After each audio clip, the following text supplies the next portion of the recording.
Wow, guys, you're not going to believe this. Jen Psaki just said they're scrambling for the largest airlift in U.S. history, and so far, she would not call the disaster that Joe Biden has created in Afghanistan anything but a success. Watch this video. She's serious.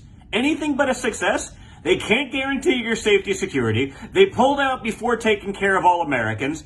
They lied and said that there were no Americans stranded in Afghanistan, and yet there seems to be plenty. Just watch, okay? Watch this.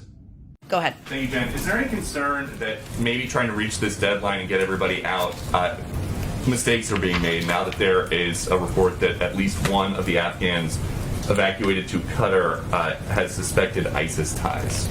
Well, first, I would say we have a stringent vetting process, which includes background checks before any individual comes to the United States. So I can't speak to one individual, but I can tell you and confirm for you that we take the vetting of any individual who comes to the United States and comes out incredibly seriously. And it's an extensive process. I would say that this is now on track, Peter, to be the largest airlift in U.S. history. And that is bringing American citizens out. It is bringing our Afghan partners out. It is bringing allies out.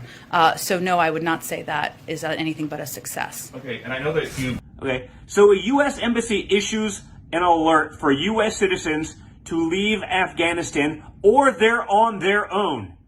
And they recalled it 30 minutes later. The U.S. embassy issued today, I guess, an alert for U.S. citizens to leave Afghanistan or they're on their own. Now, they recalled it, but it went out. They recalled it because they got to spin it. They recalled it because they realized, man, that's a really bad optic for the lie that we're telling when Jen Psaki says this is anything but a success. Don't worry, guys.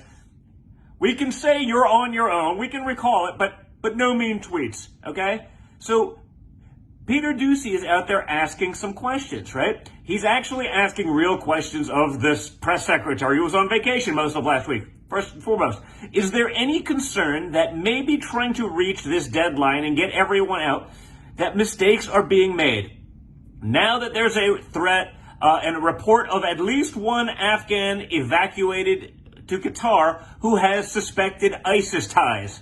So they're evacuating people, not Americans, mind you, maybe some Americans, but it seems like the vast majority aren't Americans, so they're putting and prioritizing other people than Americans first and foremost, right? This is the America Last agenda that I've been talking about with Biden to begin with. But now one of those Afghan evacuees has suspected ties to ISIS. So they're not vetting anyone. They're going to take tens of thousands out of there. They're probably going to end up in your neighborhood or one of your friends' neighborhoods or someone's neighborhood across the country, and they will not have been vetted. So after Doocy finished blowing up the nonsense, says, you say no Americans are stranded.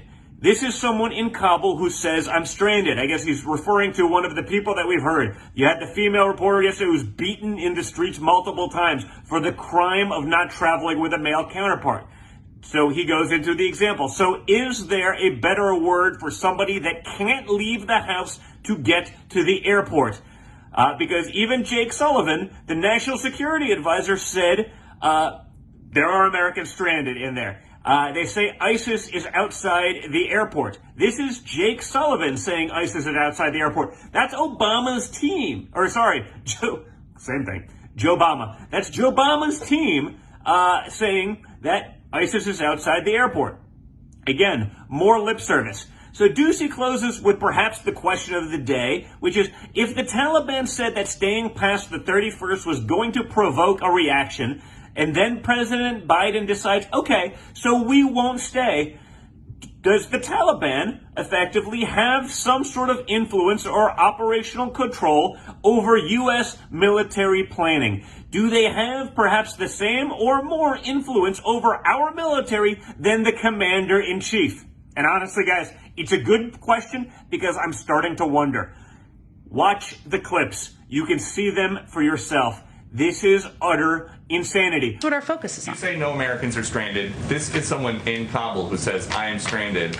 So is there a better word for somebody who can't leave the house to get to the airport because Jake Sullivan says ISIS is outside the airport? I would welcome you providing their phone number, and we will reach out to them today. But don't worry, guys.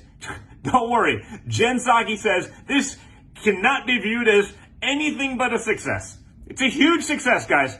Winning. America last. If you're looking to lose, they are winning. They are winning at losing. Whether that's a war, whether that's our dignity, whether that's the respect of our enemies, and whether that's the allies' view of us, you're right. They're blowing all of those things. But if you want to lose bigly, that, guys, that they're winning at. Good job, folks. Keep it up.